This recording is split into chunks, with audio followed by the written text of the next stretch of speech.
Lunch series டே 3 அதோட ரெசிபீஸ்லாம் வாங்க பார்க்கலாம்.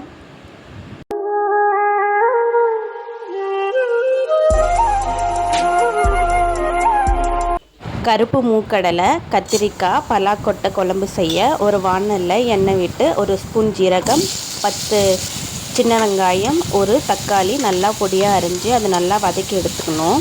ஒரு அரை மூடி தேங்காய் துருவி எடுத்து அதையும் சேர்த்து இது மூணுத்து கூட தேங்காயும் நல்லா எண்ணெயிலே நல்லா வறுத்து எடுத்ததுக்கப்புறம் இதை நல்லா ஆற விட்டு அரைச்சி எடுத்துக்கோங்க பேஸ்ட் மாதிரி. இப்போ இதே பேனில் 5 ஸ்பூன் எண்ணெய் சேர்த்து வெந்தயம், கடுகு, கருவேப்பிலை ஆட் பண்ணி சின்ன வெங்காயம், பூண்டு இதையும் ஆட் பண்ணிவிட்டு நல்லா வதக்கி எடுத்துக்கோங்க. சின்ன வெங்காயம், பூண்டு வதங்கினதுக்கப்புறம் ஒரு 3 கத்திரிக்காய் நல்லா 4 கட் பண்ணி எடுத்துக்கோங்க. அதையும் சேர்த்துட்டு எண்ணெயிலே கத்திரிக்காய் நல்லா வதங்கணும். கத்திரிக்காய் வதங்கினதுக்கப்புறம் ஒரு spoon red chilli powder, salt, மஞ்சத்தூள், கொரியண்டர் பவுடர் இது எல்லாத்தையும் ஆட் பண்ணி எண்ணெயிலே வதங்கினதுக்கப்புறம் நம்ம வேக வச்சு எடுத்துருக்க கருப்பு சுண்டல் ஆட் பண்ணிக்கோங்க.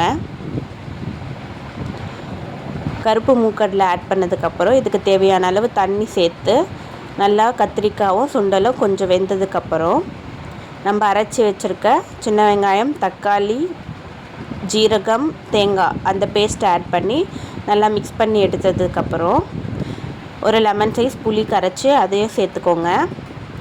புளி சேர்த்ததுக்கப்புறம் புளி வாசனை போகிற அளவுக்கு கொதிக்க வச்சு எடுத்துகிட்டு நம்ம வேக வச்சுருக்க பலாக்கொட்டையை தோல் உரித்து அதையும் லாஸ்ட்டாக ஆட் பண்ணி எண்ணெய் பிரிஞ்சு வர அளவுக்கு இந்த குழம்ப நல்லா கொதிக்க வச்சு எடுத்துக்கணும். எண்ணெய் பிரிஞ்சு வந்ததுக்கப்புறம் குழம்பு ரெடி.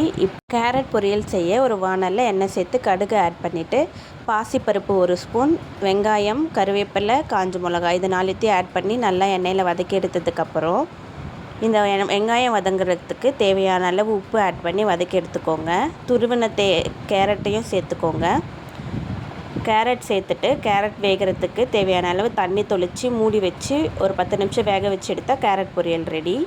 இன்றைக்கான மெனு என்னன்னு வாங்க பார்க்கலாம். சுட சுட சாதம், கருப்பு மூக்கடலை, கத்திரிக்காய், பலாக்கொட்டை குழம்பு,